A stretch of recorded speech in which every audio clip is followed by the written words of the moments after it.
코로나19 때문에 전 세계적으로 사람들이 마음이 아주 답답해하고 있지요. 끝을 알 수 없는 바이러스 현상 때문에 우울감을 호소하는 사람들이 늘어가고 있다고 합니다. 한마디로 행복의 표시가 되는 미소, 행복의 표시가 되는 기쁨이 점점 사라지고 있다는 것입니다. 사람이 기쁠 때 짓는 표정으로 미소 혹은 웃음이라는 게 있지 않습니까? 이 기쁨에는 큰 기쁨도 있고 작은 기쁨도 있는데, 큰 기쁨은 자그마치 약 3개월 정도 효력이 있다. 사람이 일생 중에서 10세 전후로 기쁨의 빈도, 강도가 현격하게 감소한다는 통계가 있습니다. 도대체 기쁨이란 무엇일까요? 사전에서는 기쁨을 욕구가 충족되었을 때 가지는 감정이나 느낌이다. 심리학에서는 긍정적인 피드백 메커니즘이라고 설명을 하고, 그럼 성경에서는 기쁨에 대한 정의는 뭐라고 내리시나? 정의라고 할 것은 없지만 성경은 반드시 이 기쁨의 원천은 예수 그리스도이시고, 참된 기쁨은 죄사함에서 오는 것이고, 작은 천국 생활 표시로 기쁨 가득한 생활을 하는 것이라고 말씀합니다. 그리고 사도 바울은 성령의 열매로 기쁨이라고 기록하면서 그리스도인들 생활 속의 기쁨의 중요성을 강조를 했습니다. 오늘 본문을 이미 읽었습니다만 기뻐하라, 기뻐하라는 말씀이 2번이나 언급되어 있습니다. 자세하게 읽어보면은 기뻐할 수 있을 때 기뻐하라는 말씀이 아니고, 그 문맥 전후를 읽어보니까 기뻐할 수 없을 때 기뻐하라는 말씀인 겁니다. 이것이 신앙이 아닌 불신자 입장에서 보면 아니 그런 모순이 어디 있냐 라는 생각이 들 수 있습니다만, 신앙적 입장에서 보면은 우리가 귀담아 들을만 하고 또 현실 생활 속에서 깊이 간직할 만한 진리라고 저는 믿습니다. 그래서 오늘은 이 야고보서 1장 9절로 11절 말씀을 본문으로 해서 가난한 자, 부유한 자가 기뻐해야 할 이유, 가난한 자, 부유한 자가 기뻐해야 할 이유라는 제목으로 말씀을 드리겠습니다. 첫째로 가난한 자 기뻐하라. 첫째, 가난한 자 기뻐하라. 9절 말씀을 보시죠. 낮은 처지의 형제는 자기가 높아진 것을 기뻐하고. 낮은 처지란 무엇이고 높아진 것은 무엇을 의미할까요? 낮은 처지라, 이것은 물질적 또는 육체적으로 어려운 처지를 말하는 것입니다. 그러므로 낮은 처지 형제라 하는 것은 가난한 형제다, 쉽게 간단히 그렇게 설명할 수 있습니다.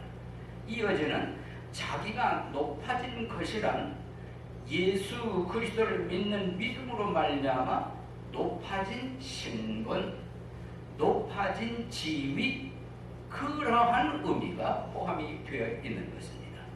우리 성경을 읽어보면 예수 그리스도를 믿는 그리스도인의 신분, 그 지위에 대해서 여러 곳에서 말씀하고 있습니다. 우선 요한복음 1장 12절에 보면 그분을 받아들인 자들, 그분의 이름을 믿는 자들에게는 다 하나님의 아들이 되는 본능을 주셨으니. 아멘. 여기에 신분이 나옵니다. 예수님을 믿는 사람은 그가 누구이든지 간에 하나님의 아들이 되는 무엇? 권능을 주셨다고 했습니다. 여러분, 권능, 하나님의 아들이 되는 권능 저는 받았습니다. 여러분도 받으신 줄로 믿습니다. 믿는 사람은 누구든지 이런 신분을 받았다라고 약속하셨는가 하면 에베소서 2장 5절로 6절에 보니까 또 다른 신분을 말씀하세요. 지위를 말씀하세요.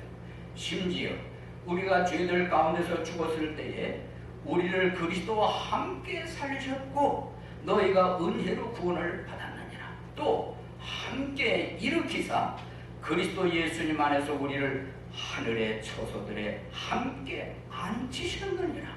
끝부분이에요. 예수님 안에서 우리를 하늘의 처소들에 함께 앉히셨느니라. 무슨 말씀이지요?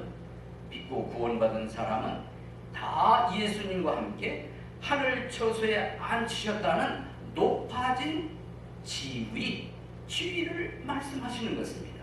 이상의 두 곳에 있는 말씀을 보면 요한복음은 믿는 자의 신분을 말씀하는 것, 곧 자녀의 신분. 조금 전에 읽었던 에베소에 있는 말씀은 우리가 이미 예수를 믿음으로 말미암아 함께 죽고 함께 일으킨 바 되고 예수님과 함께 하늘 처소에 앉힌 바 됐다. 이게 지위를 말씀하는 것입니다. 이런 의미에서 낮은 형제는 자기의 높아진 것 할 때 믿음으로 말미암아 얻은 구원의 신분이자 지위를 말씀하는 것입니다. 지금 야고보서 편지를 받고 있는 그리스도인들 중에는 가난한 형제들이 있었습니다. 가난한 형제들. 복음과 신앙 때문에 흩어져야 하는 어려움도 있지만 낯선 지역에서 적응, 정착해 가는 그 과정에서 여러 가지로 힘이 들었던 것이에요. 육체적으로도 힘들고 물질적으로도 많은 어려움이 있었던 것입니다. 그래서 야고보는 이러한 가난 속에서 어려움 속에서 지내는 형제를 생각을 하고 기뻐할 수 없는 환경이 있지만은 그런 형제들에게 기뻐할 수 있는 이유를 제시를 합니다. 뭐냐? 그리스도 안에서 높아진 신분, 높아진 지위를 생각하고 기뻐하라. 이런 말씀의 의미가 되는 것입니다. 성도 여러분, 낮은 처지, 곧 가난한 처지에 계십니까? 아니, 살아가느라 힘들고 어려운 환경 처지에 있습니까? 오늘 본문에 나오는 가난한 형제라는 말씀에 저와 여러분이 해당될 수도 있는 것입니다. 물질적, 육체적으로 곤란한 환경에 있다면 그래서 실망, 좌절, 낙담 속에 빠져 있으시다면 오늘 이 말씀에 위로가 될 수 있기를 바랍니다. 기뻐할 수 있는 비결을 배울 수 있게 되기를 바랍니다. 그럴 때에는 자기의 높아진 것을 생각해라. 자기의 영적으로 높아진 신분, 높아진 지위를 생각해라.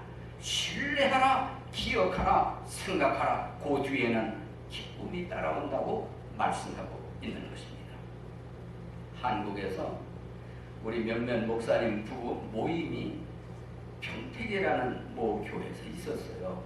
그리고 목사님 부부들이 모였으니까 사모님들은 사모님들끼리, 목사님은 목사님들끼리 이제 많은 유익된 교제 시간을 가졌습니다.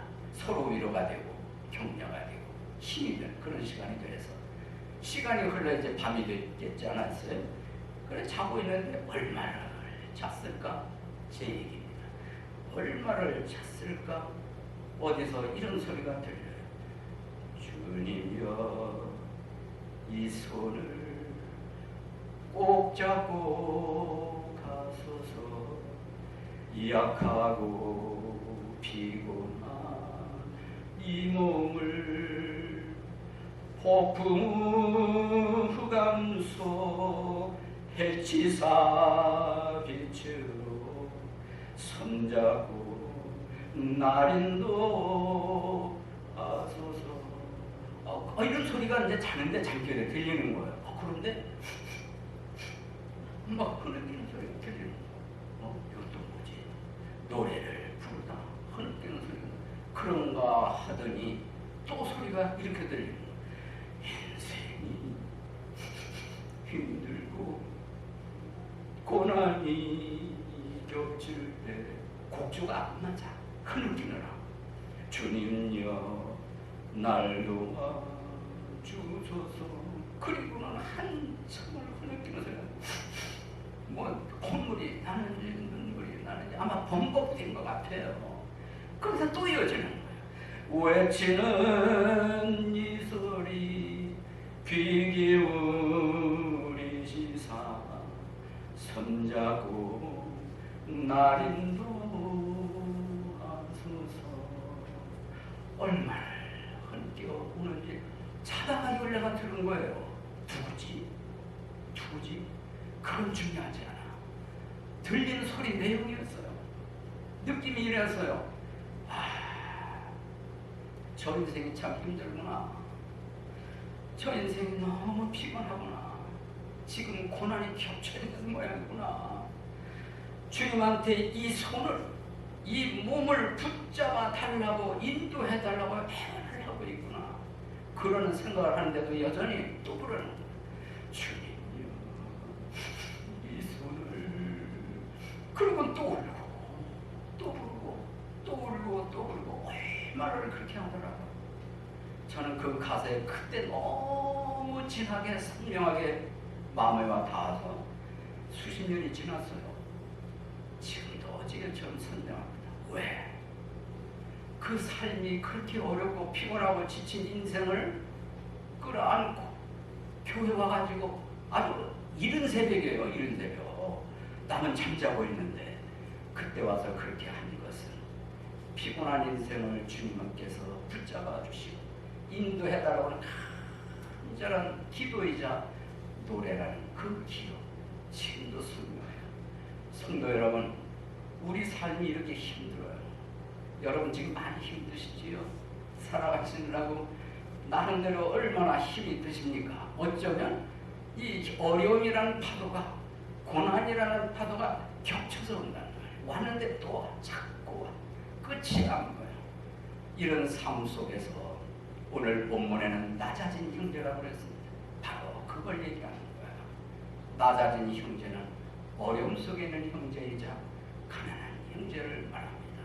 물질적으로도 어렵고 육체적으로도 힘들고 어려운 환경 속에 있는 그런 사람을 말하는 것입니다. 이런 사람이 기뻐할 수 있는 이유, 세상적으로는 없습니다. 상상이 안 됩니다. 그런데 있다는 거예요. 누가? 야고보가요. 어떻게? 그리스도 안에서 높아진 것을 생각하면, 그리스도 안에서 높아진 신분과 그 지위를 생각을 하면은 그 다음에는 기뻐할 수 있다. 여러분, 기뻐하면 어떤 일이 발생하는지 아시나요? 어려움을 이기는 힘이 생겨요. 복잡한 문제를 풀어갈 수 있는 지혜가 생겨요. 그래서 기쁨이란 우리 삶 속에 없어서는 안 돼. 아주 소중한 덕목인 겁니다. 반드시 있어야 되는. 그래서 성경을 말씀합니다. 항상 기뻐하라. 항상 기뻐하라. 기뻐하면 일이 되니까. 기뻐하면 풀어지니까. 기뻐하면 용기가 생기니까. 기뻐하면 일어설 수 있으니까. 기뻐하면 모든 것을 하나님 기뻐하시는 다 할 수 있습니다. 그래서 항상 기뻐하라고 말씀하는데 이유가 있어야지. 근거가 있어야지. 그 이유, 그 근거는 오늘 야고보가 제시했습니다. 그리스도 안에서 자기의 높아진 신분을 생각하라. 그리스도 안에서 높아진 지위를 생각해라. 성도 여러분, 이 신분, 이 지위를 생각하십시오. 기억하십시오. 그리고 기뻐하면서 어려운 환경을 극복해가는 성도 여러분 되시기를 바라는 것입니다. 히브리서 12장 2절 말씀에 보니까 우리의 믿음의 창시자요 또 완성자이신 예수님을 바라보자. 그분께서는 자기 앞에 놓인 기쁨으로 인해 십자가를 견디사 그 수치를 멸시하시더니 이제 하나님 왕좌 오른편에 앉으셨느니라. 무슨 말씀일까요? 예수님은 앞에 놓인 기쁨을 생각하시고 지금 당면에는 십자가를 참으셨다.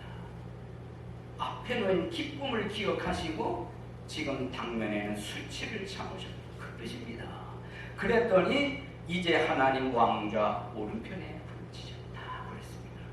그 다음 12절 3절을 보니까 죄인들이 자기를 대적하여 이처럼 거역한 것을 견뎌내신 분을 깊이 생각할지니 이것은 너희가 너희 생각 속에서 지치고 기진하지 아니하게 하려 합니다. 아주 귀한 의미의 말씀이 있습니다. 예수님은 자기를 대적하는 죄인들에 대해서 어떻게 하셨는가? 잘 견뎌내셨습니다. 잘 참으셨습니다. 이런 분을 깊이 우리 삶 속에서 기억하라는 거예요. 생각하라는 거예요. 왜? 그렇게 하지 않으면 우리가 당면에는 어려움 속에서 우리 스스로가 그만 지치고 기진하고 쓰러진다는 거예요. 우리 그런 사람 경우가 많지 않습니까? 그래서 이 말씀은 예수님이 본을 보이셨으니 본 보이신 그대로 예수님 깊이 생각하면서, 그리고 고난중에서 진리를 생각하면서, 신분을 생각하면서 기뻐할 수 있으니 기뻐하면 모든 어려운 환경을 극복하고 이겨나갈 수 있음을 말씀을 해 주신 것입니다. 가난한 자가 기뻐해야 할 이유가 무엇이라고요? 그리스도 예수 안에서 높아진 신분, 높아진 지위 때문이라고 야고보가 말씀해 주셨을 뿐만 아니라, 그게 두 번째로 부자가 기뻐해야 할 이유, 부요한 자 기뻐하라 말씀. 10절에서 보겠습니다. 다 같이 10절 시작. 부요한 자는 자기가 낮아진 것을 기뻐할지니. 여기까지. 부요한 자는 자기가 낮아진 것을 기뻐할지니. 부요한 자는 누구를 의미할까요? 글자 그대로 부자를 말하지요. 낮아진 것은 무엇을 말할까요? 가난한 형편에 처하는 것이라는 의미도 있고, 재물은 있지만은 마음 상태가 겸손히 낮아진 것을 의미할 수도 있습니다. 지금 야고보서 수신자 가운데에는 부요한 부자가 있었어요. 과거에는 부요했다가 복음과 신앙 때문에 낯선 지역에 정착하다 보니 현재는 낮아진 생활, 가난한 형편에 놓인 사람들이 있었을 것입니다. 지금도 부요하지만 마음 상태가 겸손하게 낮아진 사람도 있었을 것입니다. 저는 부요한 가운데 있다가 가난한 처지가 된 것에 거기에 초점을 맞추어서 말씀드리고자 하는 것입니다. 부자로 있었어요. 살았어요. 그런데 복음과 신앙 때문에 낯선 곳에 가서 정착하다 보니 가난하게 되는 거예요. 어렵게 되는 거예요. 그러니 그런 말들 합니다. 좋은 집에 살다가 낮은 집에 좀 좁은 집에 작은 집에 가서 살기가 어렵다고 그래요. 작은 집에 살다가 넓혀가는 건 잘 되는데, 부자도 그래요. 큰 사업을 하고 큰 부자로 살다가 어떻게 부도가 나서 망하면 그거 견뎌내기가 이만저만 어려운 게 아닙니다. 그래서 병이 생기죠. 심한 사람은 스스로 목숨을 끊기도 하는 일이 우리 주변에서 비일비재한 겁니다. 왜? 그만큼 부요한 상황에 있다고 하루아침에 쫄딱 망해서 그 어려움을 극복하고 견뎌내기가 그렇게 어려운 것입니다. 성도 여러분, 오늘 본문의 야고보가 부요한 자고 있다가 낮아진 자가 있느냐, 낮아진 자가 있냐, 어려운 환경에 처한 자가 있냐, 부자에서 가난한 자가 된 자가 있냐, 어떻게 하라는 거죠? 자기의 낮아진 것을 기뻐하라고 합니다. 낮아진 걸 기뻐하라. 세상적으로 보면 모순이죠. 아니죠. 아니, 부자로 있다가 낮아진 걸 어떻게 기뻐하는 거야? 신앙적 입장에서 보면, 믿음 차원에서 보면 기뻐할 수 있다고 야고보는 가르쳐주고 있는 겁니다. 그러면서 야고보는 기뻐할 수밖에 없는 것, 그것을 두 번이나 언급해서 설명을 합니다. 그것이 무엇인가? 10절 하반절입니다. 이는, 그 이유는 풀의 꽃과 같이 그가 사라질 것이기 때문이라. 뭐와 같이? 풀의 꽃과 같이. 여러분, 꽃이 우리 집에도 보니까 이렇게 펴요. 아주 예뻐요. 그러다가 며칠 지나니까 그게 며칠 될까요? 그러면 어느 날 보니까 시들시들해 있어요. 또 어느 날 지나서 보니까 툭 땅에 떨어져 있는 거예요. 바로 그걸 얘기하는 겁니다. 부요란 풀의 꽃과 같다.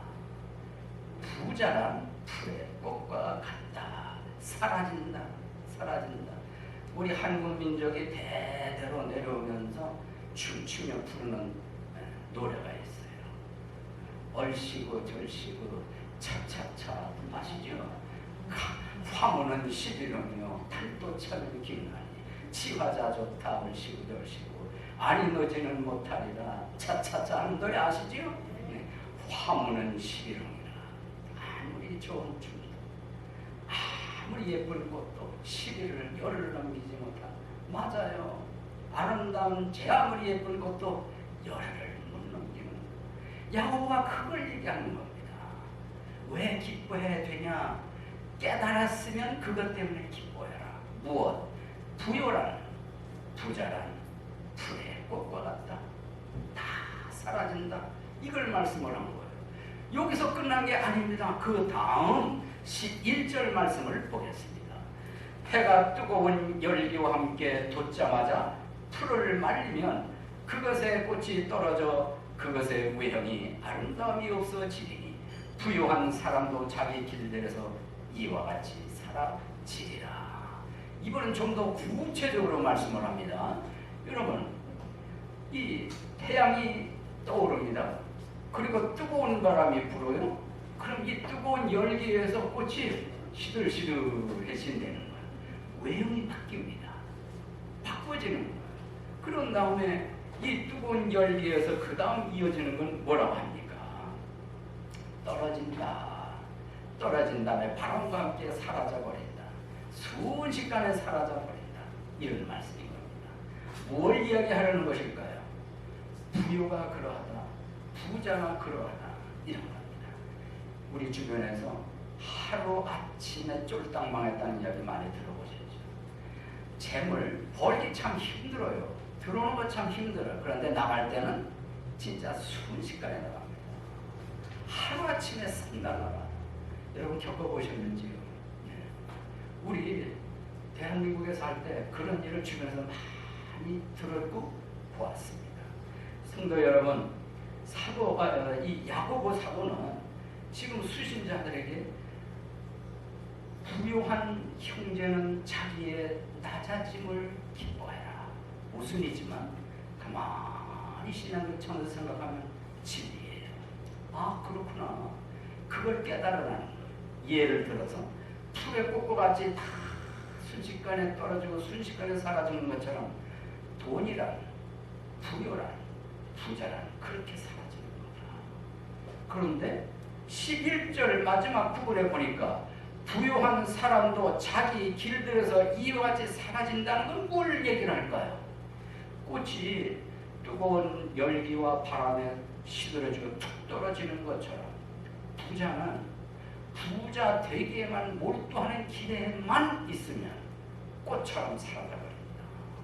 그런 의미가 있습니다. 아무것도 아니다라는 거예요. 이걸 깨닫는 사람이 누구일까요? 세상 사람도 깨달을까요? 있겠지요. 그러나 신앙 안에서 이걸 깨달아요.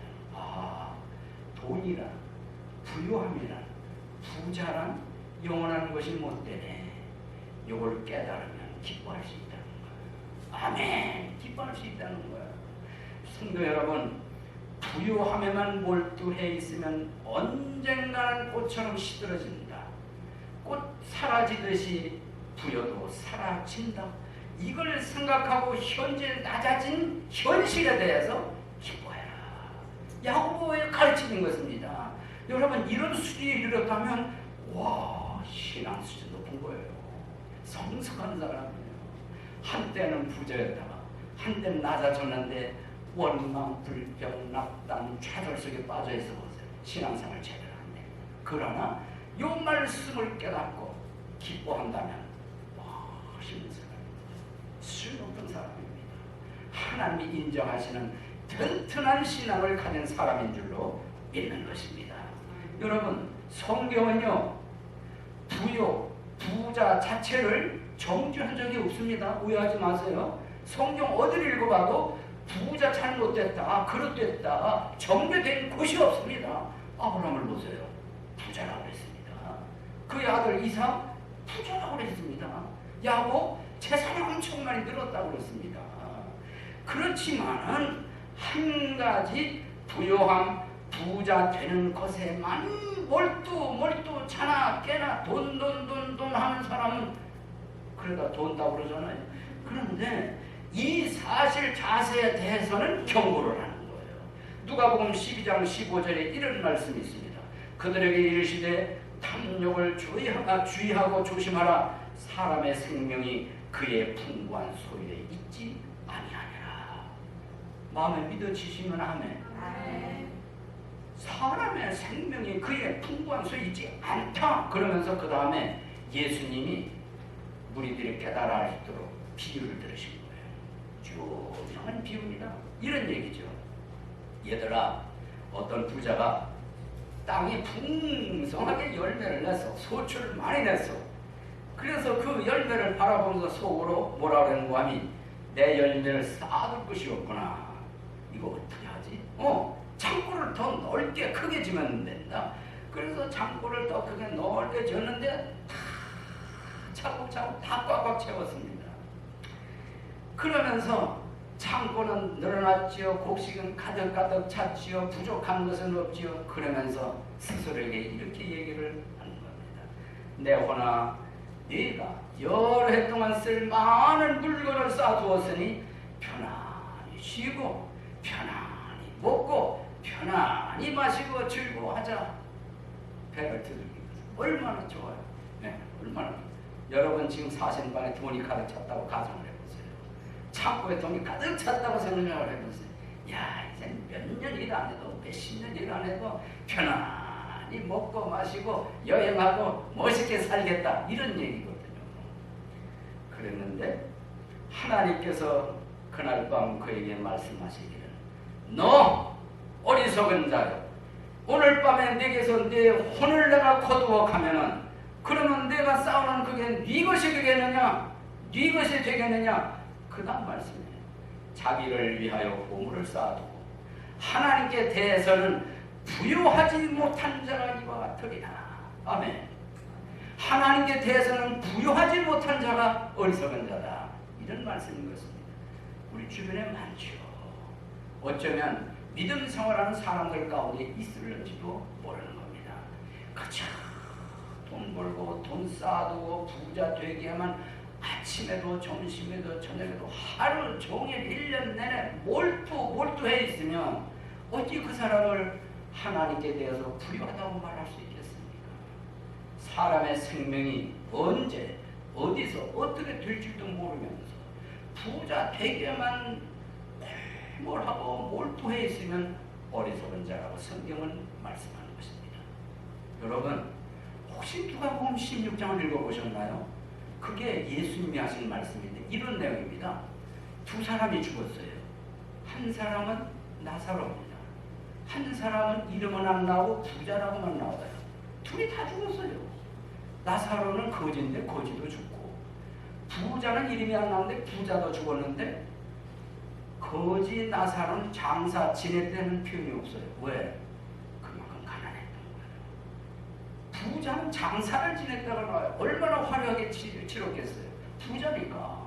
그 다음이 광경이 완전히 달라집니다.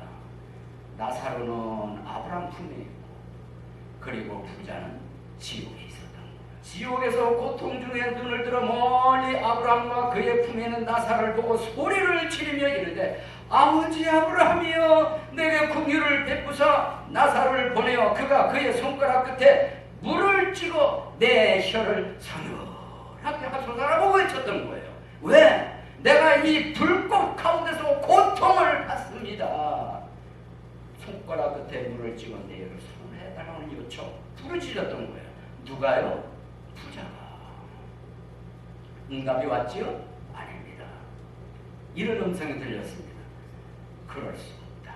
물거절이 왔습니다. 그랬더니 이 부자가 또 이렇게 소리를 외칩니다. 간구하건대 아버지께서 나사로를 내 아버지, 세상 내 아버지 집에 좀 보내주십시오. 내게 5 형제가 있는데 그들에게 증언을 해서 그들 또한 이 내가 고통받는 이 장소에 좀 오지 않게 해달라고 간절히 울부짖습니다.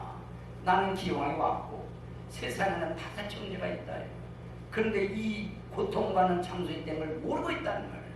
그러니까 외치고 부르짖는 거예요. 좀 나서를 세상에 보내서 이런 고통받는 지구에 있으니 어떻게 좀 얘기 좀 하게 해달라. 음성이 들려옵니다. 세상에 모세와 대언자들이 있으니 그들의 말을 들으면 된다. 누가 있다고요? 모세와 대언자들. 지금으로 말하면 성경에 천국 있고 지옥 있다는 것을 전하는 사람을 얘기하는 거예요. 목사일 수도 있고요. 어느 성도일 수도 있습니다.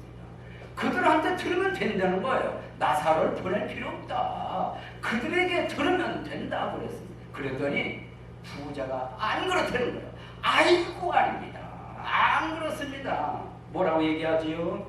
아버지 아브라함이여 만일 죽은 자가 가서 이야기하면 회개할 겁니다. 나사로가 지옥 똑똑히 알고 천국 똑똑히 아니 가서 이야기하면 그 사람만은 들을 겁니다.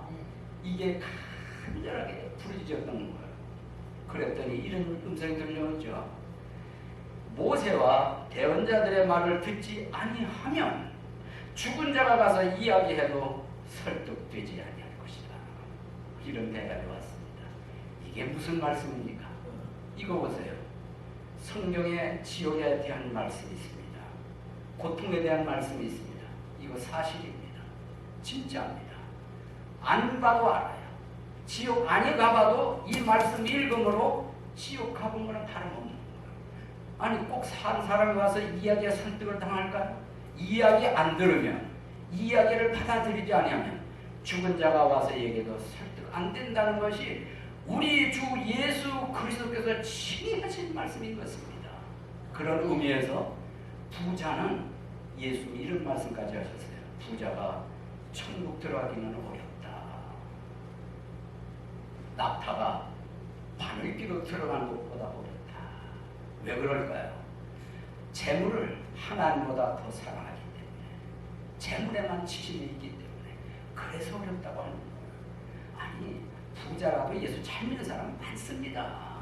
겸손하게 하나님 섬기고 이 물질 재물을, 하나님이 주신 물질 재물을 하나님의 영광을 위해서 아름답게 귀하게 쓰는 부자들이 얼마나 많은데요. 오늘 본문의 야고보는 부자였다가 가난한 삶에 처한 자들에게 기뻐할 이유, 부여란 돈이란 재물이란 불의 꽃과 같으니 영원히 존재하지 않으니 그걸 깨달아라. 그러면 기쁨이 있다. 기쁨은 부자였다가 가난한 형편을 극복할 수 있는, 헤쳐나갈 수 있는 은총과 믿음이 생긴다는 것을 상기시켜주고 있는 것입니다. 그래서 사도 바울은 그리스도인 부자들에게 디모데를 통해서 이런 권면의 말씀을 해주셨습니다. 디모데전서 6장 17절로 19절. 이 세상에서 부유한 자들에게 명하여 그들이 마음을 높이지 말고 확실치 않은 재물을 신뢰하지도 말고 오직 살아계신 곧 우리에게 모든 것을 풍성히 주사 누리게 하시는 분을 신뢰하게 하고 또 선을 행하게 하며 선한 일들에 부유하고 베풀기를 좋아하며 기꺼이 나누어 주게 하라. 또 다가올 때를 대비하여 자기를 위해 좋은 기초를 쌓게 할지니 이것은 그들이 영원한 생명을 붙들게 하려 함이라. 그리스도인 부자들에게는 이렇게 살라고 가르쳐 주셨다는 것입니다. 오늘의 말씀 그 부분으로 가보겠습니다. 지방도시에서, 한국 지방도시에서 아주 극심하게 가난 속에서 열심히 공부하던 고등학생이 시험을 쳐서 연세대학교 의과대학에 합격을 했습니다. 대학에 들어가는데 어떤 친구 학생이 성경책을 갖다 주면서 읽으라고 그러더래요. 읽어보니까 말도 안 되는 소리로 가득 차 있으니까 푹푹 찢어 쓰레기통에 집어던졌어요. 졸업을 했어요. 미국으로 유학을 갔습니다.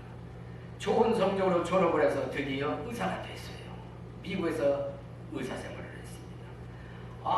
돈이 들어오기 시작을 하는데 엄청 돈이 들어왔대요. 뭐 돈을 쓸어 담았다니까. 그야말로 우리가 흔히 하는 말대로 앉았는데 돈방석에 앉죠. 돈방석에. 그래서 집을 샀는데 저 캘리포니아 가면 얼반이라는 도시 옆에 뉴포트 비치가 있어요. 거기에다가 좋은 집을 산 거예요. 엄청난 돈을 주고. 바닷가에다가 아주 좋은 집을 사니까 이번 요트를 사는 거예요. 요트 엄청 비싸잖아요. 그런데 돈이 자꾸 계속 막 들어오니까 어떻게 했냐? 저 사막에 있는 팜스프링이라는 지역에다가 별장을 사는 거예요.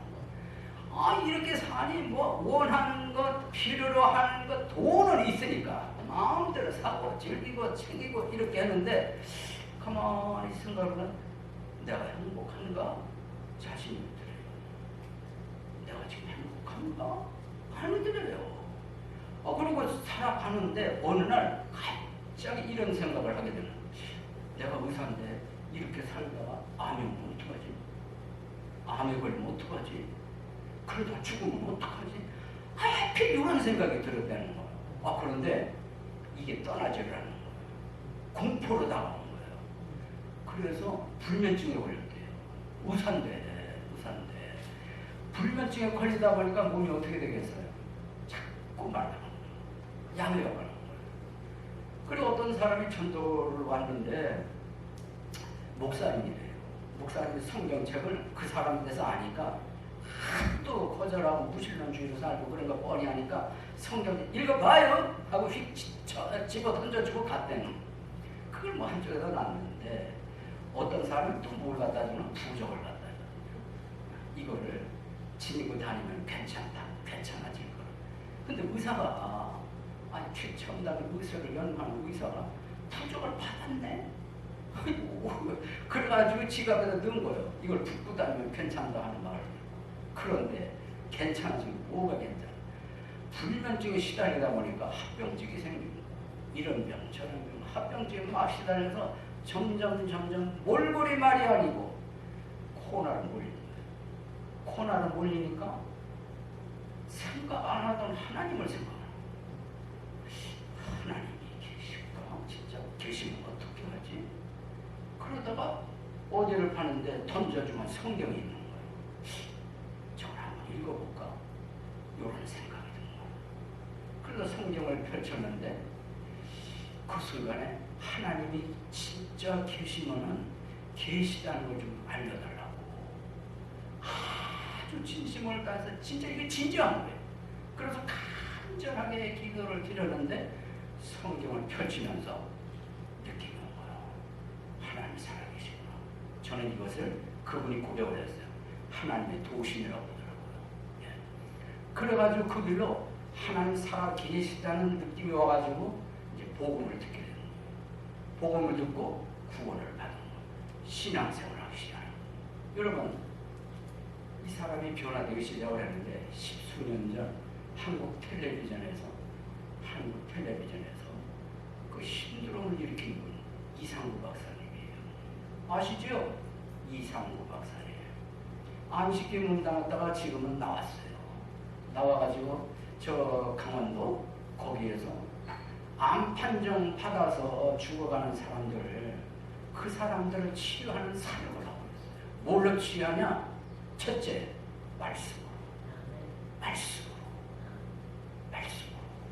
하나님의 사랑, 하나님의 말씀, 그리고 이제 좋은 건강에 유익되는 채소 같은 걸 더불어서 치유하는 사역을 하고 있는데 지금도 그런 일을 활발하게 하고 있는데 지금 얘기하는 것이 그분의 살아있는 간증입니다. 여러분, 행복이 어디에 있을까요? 기쁨은 어디에 있을까요? 재물에 있지 않습니다. 부유에 있지 않습니다. 오직 그거는 하나님께 있는 줄로 믿고 죄사함 받는데 충분한 기쁨이 오게 되는 줄로 믿으시기를 바라고, 재물이란 이 땅에서는 꽃과 같이 사라지는 것이니 거기에 의지하지 말고 믿음을 하나님께 두면서 하나님께 영광 돌리는 삶이 되시기를 바랍니다. 아멘. 주님을 기뻐하십시오. 마음에 소원한 것들을 이루어 주신다고 약속하셨습니다. 인생길을 주님께 맡기고 그분을 신뢰하십시오. 주님이 이루신다고 약속하셨습니다. 주님 안에서 안식하고 끈기 있게 주님을 기다리십시오. 초조해하지 마십시오. 분노 버리고 진노를 버리세요. 의로운 사람의 적은 소유가 많은 사악한 자들의 풍부한 재물보다 낫다고 시편 37편에 기록이 되어 있습니다. 하나님이 주신 재물 감사히 여기시고, 하나님이 주신 재물 기쁨으로 여기시고, 하나님의 영광을 위해서 잘 활용할 수 있기를 바랍니다. 내가 낮아진 형편에 있든 어떤 형편에 있든 오늘 말씀처럼 기뻐할 이유를 기억하시고 기쁨으로 세상에서 승리하시는 샬롬 진리교회 성도 저와 여러분이 되시기를 주님의 이름으로 축복합니다. 아멘. 아멘.